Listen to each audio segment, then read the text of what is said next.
and I would really like to thank the Mayor of Ealing, Hitesh Bhai Taylor, for this incredible gathering with a token of appreciation, which is a book on the Hanuman Chalisa. So could I please present this first?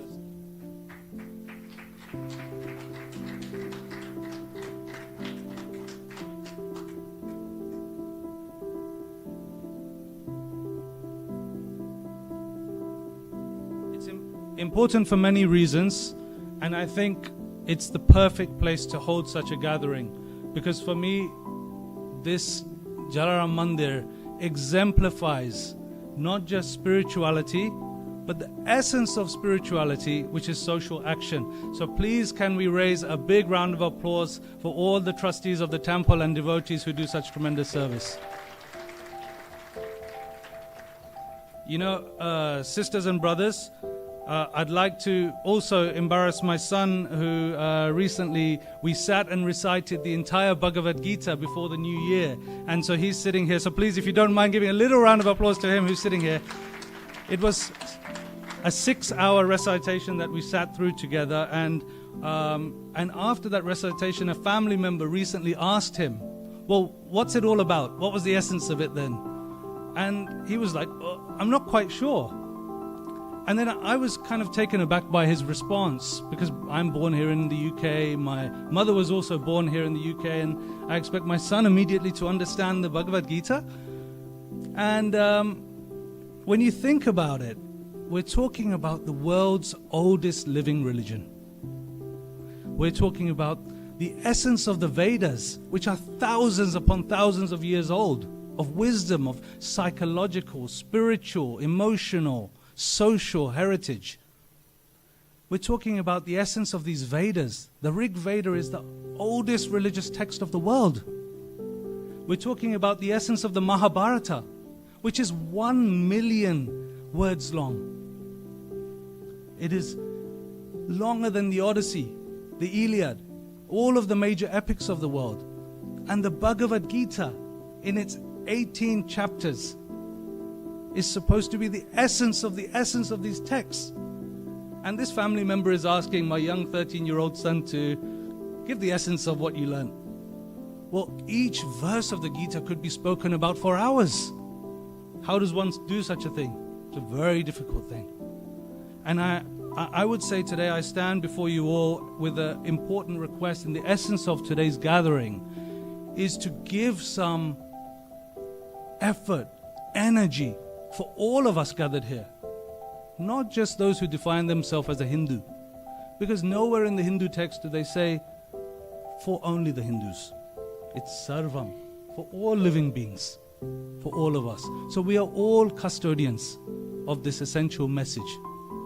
And I just want to share a few messages of that Gita today, so that we can take those forward with us and carry them forward for the youth of tomorrow. The first words of the Bhagavad Gita, Dharma Kshetre Kurukshetre.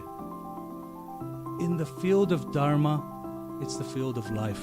Kurukshetra means here and now. My Guru Neem Karoli Baba was once asked, how can I get to heaven? And he kind of slightly scoffed gently and said, well, why do you want to go to heaven? It's our job to make this a heaven for everybody. Just like Jalaram Baba did. As most Gujaratis encouraged himself to go into the world of business and to do those things, but he wanted to feed people. He wanted to serve society and love everyone. That was the path and essence. Maharaji said, it is our job to make this a heaven for everybody. In the teachings of Hinduism, we have this profound love of nature. The scriptures speak of Vasudeva Kutumbakam. The world is one family. Whatever we believe, although many traditions define themselves as faith traditions, this is perhaps beyond faith. It's what we do. Yet today, we all know that we are facing an unprecedented crisis. Our skies are filled with pollution. Our oceans filled with plastic. Our forests are being reduced to ashes. The majority of wildlife is gone or facing extinct. Most mammals now are farm animals. for human consumption rather than the nature and wildlife that once existed. But in the heart of this crisis lies an opportunity for us, which is at the essence of Hindu Dharma. It's an opportunity in the dark sky for us to light that candle of hope and see the stars of the sky.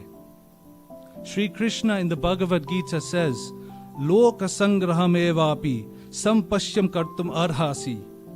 For the benefit of the world you should act. This is the clear instruction. Not the benefit of Hindus, not the benefit of Indians, not the benefit of anyone, for the whole world. And that's the duty, incumbent responsibility. So recently I was speaking with a former member of the Israeli army. And he was visibly affected and, almost traumatized by all of the suffering which is going on both sides. And I asked him, we as Go Dharmic, we're a humanitarian organization. We want to do some good to help. What can we do? Well, he said, look, there's a lot of funds flowing there. You can't go there. But what you can do is your unique perspective of Hinduism, which is tackling this otherness. Many of the traditions of the world have an us and them philosophy. And he said that you need to promote this universal acceptance. I felt so wonderful to hear that the items that were here from the synagogue previously have been retained and kept so reverently. That is the essence of Sanatana Dharma. When the missionaries first came to India and they told the stories of Jesus to many of the Hindus in the villages, they would tell these wonderful leelas, as we call them, the stories of Jesus. And the villagers said, oh, wonderful. And they said, yeah, this is the picture of Jesus. And then they took the picture and placed it among all of the wonderful deities of the world. And many of the missionaries said, oh, exactly, that's not what you're supposed to do. Maybe we're supposed to replace this with something else. But that universal acceptance is something we as human beings and human family need to learn. Hinduism has that to offer. So the time to act is now. We cannot afford to be mere spectators in the unraveling of the planet's fate or of humanity's fate. Hinduism's voice must be heard. It must be shared for the benefit of the world. And let us finally remember these important words of Sri Krishna in the Bhagavad Gita, which says, Yada yada hi dharmasya glanir bhavati bharata abhyutanami dharmasya tada atmanam srijamyam. Which means, whenever and wherever there is suffering in the world, where there is adharma, unrighteousness, that divinity manifests to work for the well-being and happiness and divinity of all. Let us embody that, because Sri Krishna is all of us. The Gita shares that message, that like pearls on a necklace, divinity is within every living being. And we are all interconnected. We are all part of this world divine family. And when you walk here in this temple and you see the signs of the homeless feeding or the food bank or the service to the world, that is divinity serving divinity. Sri Krishna says in the Bhagavad Gita, don't see any difference between a man or a woman, an elephant, a dog, or even the person who eats a dog. It's the universal view of all. And I think to the leaders of society who are here, I'm so humbled and honored to be in your presence, because it is you who will shape the future. Let us empower the youth and the young people to understand these sacred verses of the Gita. Today in the bookshelves across the UK, you'll find very little evidence of our teachings, of this thousands of years old culture. Please help us to share that voice, because the voice of non-violence, love, universal compassion is there, and the world needs it. So may we all celebrate this wonderful occasion, this important and blessed occasion, and take it forward to explore what is within Hinduism and the Bhagavad Gita. Siyavara Ramachandra Bhagavan ki! Thank you. Thank you.